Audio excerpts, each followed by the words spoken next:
ಬಡ ಬ್ರಾಹ್ಮಣನನ್ನು ಪ್ರೀತಿಯಿಂದ ಸ್ವೀಕರಿಸಿ ಅಪಾರ ಸಂಪತ್ತನ್ನು ಶ್ರೀಕೃಷ್ಣ ನೀಡಿದ ಕಥೆ ಗೊತ್ತಾ? ವೈಶಾಖ ಮಾಸ ಶುಕ್ಲ ಪಕ್ಷ ತೃತೀಯದಂದು ಬರುವ ದಿನ ಅಕ್ಷಯ ತೃತೀಯ. ಅನೇಕ ಮಹತ್ವದ ಘಟನೆಗಳು ನಡೆದ ದಿನ.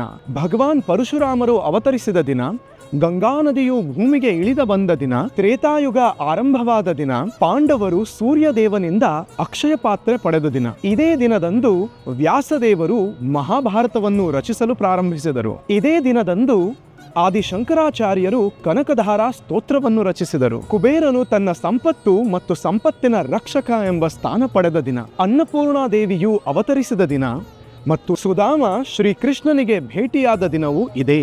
ಕೈಯಲ್ಲಿ ಅವಲಕ್ಕಿಯ ಒಂದು ಸಣ್ಣ ಗಂಟನ್ನ ಹಿಡಿದು ತನ್ನ ಬಾಲ್ಯದ ಮಿತ್ರ ಶ್ರೀಕೃಷ್ಣನನ್ನು ಭೇಟಿಯಾಗಲು ದ್ವಾರಕೆಗೆ ಹೋಗುತ್ತಾನೆ. ಕೃಷ್ಣನು ಪ್ರೀತಿಯಿಂದ ಅವನನ್ನು ಸ್ವೀಕರಿಸಿ ಅವನು ಕೇಳದೇ ಇದ್ದರೂ ಅಪಾರ ಸಂಪತ್ತನ್ನು ಅವನಿಗೆ ಕೊಡುತ್ತಾನೆ. ಅಷ್ಟು ಅಪಾರ ಸಂಪತ್ತನ್ನು ಪಡೆದ ಮೇಲೂ ಕೂಡ ಸುಧಾಮನು ಶ್ರೀಕೃಷ್ಣನ ಭಕ್ತನಾಗಿಯೇ ಉಳಿಯುತ್ತಾನೆ. ಹೀಗಾಗಿ ಅಕ್ಷಯ ತೃತೀಯ ಭಕ್ತಿ ಮತ್ತು ಸಮೃದ್ಧಿಯನ್ನು ನೀಡುವ ಶ್ರೀಕೃಷ್ಣನ ಅನುಗ್ರಹವನ್ನು ಸೂಚಿಸುತ್ತದೆ. ಭಕ್ತಿಯಿಂದ ಮಾಡಿದ ಸಣ್ಣ ಕೆಲಸವು ಅಕ್ಷಯ ಫಲವನ್ನು ನೀಡುತ್ತದೆ.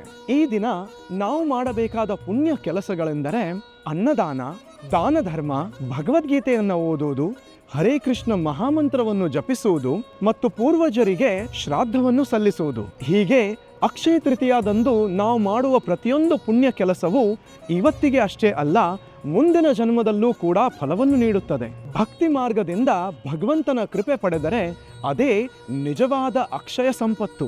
ಹರೇ ಕೃಷ್ಣ.